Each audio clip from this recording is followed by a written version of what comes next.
দুর্ভাগ্য যে আসলে আমাদের দেশের ইলিশ আমাদের দেশের গরিবেরা খেতে পারে না।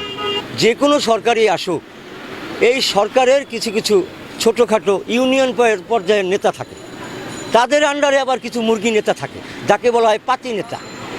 আমি পাতি বলবো না, আমি এদেরকে মুরগি নেতাই বলবো, কারণ তারা তো বর্তমানে যে নেশা আসছে, নদীর পাড়ে বসে শোষো বাতাস বয়, নেশাটা একটু ভালো করিয়া খায়, একটু ঝিমায়, আস্তে আস্তে জিমাইতে জিমাইতে তারা মনে করেন যে জেলেদেরকে বলে দাও তো নাম, দেখা যাবে কি হয়।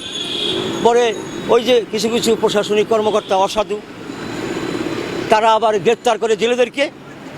এই জেলেদেরকে ছাড়িয়ে আনার জন্য সেই মুরগি নেতা বনাম দাদন ব্যবসায়ী মিলে তারা এই জেলেদেরকে ছেড়ে দেয়। কিন্তু জেলেদেরকে যে ছেড়ে দেয়, এই জেলেরা আপনার ছেড়ে দেয় কিন্তু 5,000 টাকার বিনিময়ে, কিন্তু জেলের কাছে গোপন রাখে যে তোকে 10,000 টাকায় ছেড়েছি। পরবর্তী সময় যখন আপনার অভিযান শেষ হয়ে যায়, তখন তার কাছ থেকে 5,000 টাকার বদলে 7,000 টাকা 10,000 টাকা নিয়ে যায়। এখন চিন্তা করেন কত অমানুষ তারা।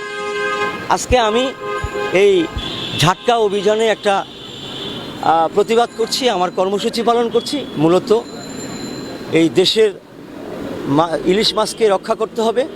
যদিও আমরা ইলিশ করি, কিন্তু আমাদের নাগালে কিন্তু ইলিশ থাকে না। ইলিশ যখন বড় হয় তখন দাম হয়ে যায় 1800 টাকা।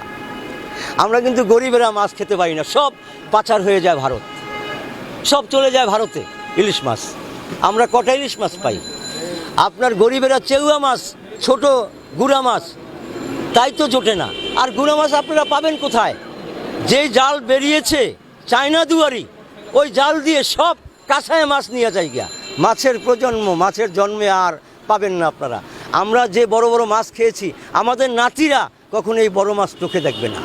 মাছ বিলুপ্ত হয়ে যাবে বাংলাদেশ থেকে যদি এই চায়না দুয়ারি জাল, কারেন্ট জাল এবং আপনার আরও অনেক প্রকার মশারির জাল, এগুলো যদি সরকার ধ্বংস না করে।